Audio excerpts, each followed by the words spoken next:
বলছেন, ইন্না আনজালনাহু ফি লাইলাতিল কদর। নিশ্চয় আল্লাহ বলছেন, নিশ্চয় কদরের রাত্রিতে এই কোরআনটি নাজিল করেছি। কদরের রাত্রিতে এই কোরআনটি নাজিল করা হয়েছে।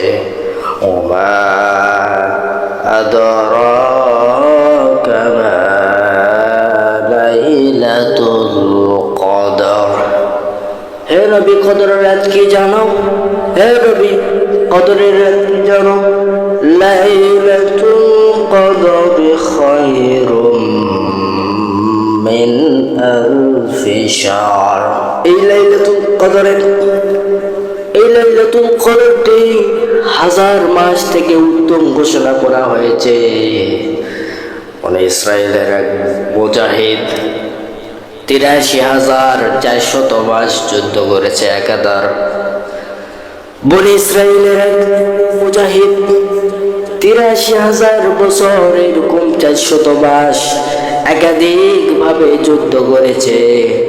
যুদ্ধ করার পরে এইরকম সওয়াব পাইছে।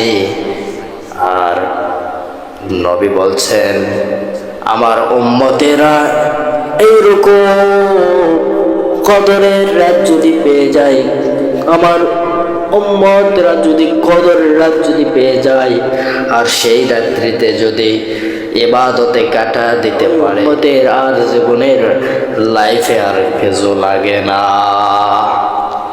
আল্লাহ নবী বলছেন, যে কদর পেয়ে গেল সে তো ধন্য হয়ে গেল।